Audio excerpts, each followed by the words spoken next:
ভাই ওই জন্য আসছিল না তোমার ছবি তুলবো তো তোমার দাঁড়া তোমার ছবি তুলবো কাজ তুমি করো চারটা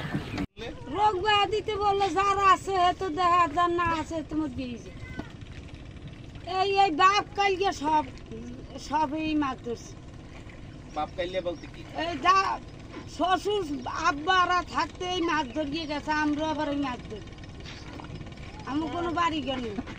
লাস্ট কি করি একজন আল্লাহ রাখছে জায়গায় দাফন দিই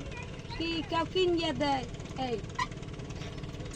সরকারের দ্বারা চাই বাবু একটু বাড়ি ঘর জানিস ভালো সবাই থাকতে পারি এখন কোনো একদিন পাইলে মাছ আনাজ পাই না 2 দিনে পাই না দোকানে বাড়ি খাই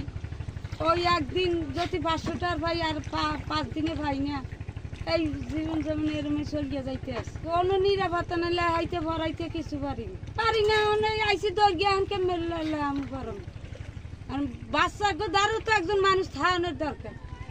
এই বাড়ি নাই ঘর নাই কির মধ্যে বইয়ালে আমি গরম বাচ্চাদের জানি একটু লাগাইতে ভরাইতে পারি সেই অবস্থায় বাবু একটু ঘর চাই জানি বোলা ভাঙলে হাইতে ভরাইতে পারি জানি আমরা থাকতে পারি এই ব্যবস্থা চাই আমরা বন্যার সময় বাবু এক পাহাড়ে থেকে থাই বন্যার নদীতে পড়ে যায় কি নদী আরিয়াল খান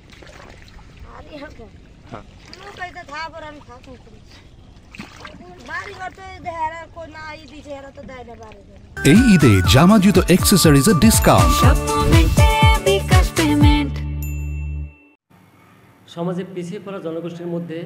মান্থা কমিউনিটি একটা উল্লেখযোগ্য জনগোষ্ঠী, যারা সরকারের মূল উন্নয়ন স্রোতধারা থেকে বঞ্চিত। আমরা বেসরকারি উন্নয়ন সংস্থা তাদের জীবনমান উন্নয়নের জন্য ইনহ্যান্সিং ইনফরমেশন অ্যান্ড ইনক্লুশন নামে একটা EIFFW প্রকল্প বাস্তবায়ন করতে চলছি। এর মূল উদ্দেশ্য হচ্ছে এই পিছিয়ে পড়া নারী জনগোষ্ঠী যারা প্রমাণ নারী জেলে তাদের জীবনমান উন্নয়নের জন্য সরকারি যে অ্যাক্সেসগুলো আছে, সরকারি যে সেবাগুলো আছে তাদের কাছে পৌঁছানো এবং তাদের ছেলেমেয়েরা যেন বিভিন্ন স্কুল প্রতিষ্ঠানে তাদের ডিগনিটি নিয়ে জীবনমান লেখাপড়া করতে পারে, তাদের জীবিকায়নের সাথে সম্পৃক্ত করা, সরকারের যে উন্নয়ন পরিকল্পনার যে সেবাগুলো আছে তার সাথে তাদের তথ্য সরবরাহ যথেষ্ট ধরনের গ্যাপ আছে সেই গ্যাপগুলোর সাথে সম্পৃক্ত করা, ইউনিয়ন পর্যায়ে এবং উপজেলা পর্যায়ে উপজেলা প্রশাসনের তাদের সম্পৃক্ত করা, যাতে তারা এই কাজের মধ্যে দিয়ে তাদের জীবনমান উন্নয়ন করতে পারে,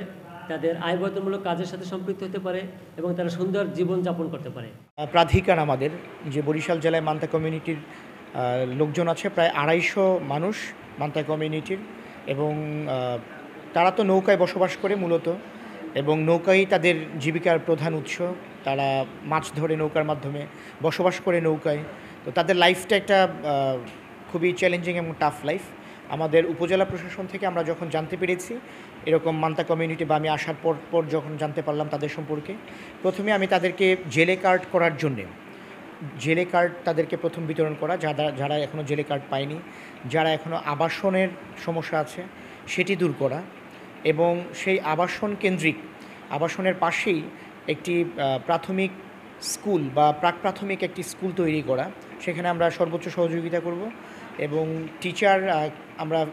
এখন 2 জন টিচার রাখার ব্যাপারে চিন্তা করছি, যে 2 জন শিক্ষক যদি থাকে, যে স্টুডেন্টরা ওইখানে আসবে বা যে বাচ্চারা আসবে তারা যেন শিক্ষার আলোয় আলোকিত হতে পারে, এবং তাদেরকে আমাদের মূল চ্যালেঞ্জ হচ্ছে এডুকেশনের মেইন স্ট্রিমিংয়ে নিয়ে আসা, যেন আমরা মূল শিক্ষায় বা প্রাথমিক ও মাধ্যমিক বিদ্যালয়ের শিক্ষাগুলোতে তাদেরকে আমরা উপযুক্ত করে গড়ে তুলতে পারি। সেই জন্য শিক্ষা এবং প্রাথমিক হেলথ কর্মসূচি, যেটা প্রাইমারি হেলথ কেয়ার, সেটি আমরা এনশিওর করার চেষ্টা করব।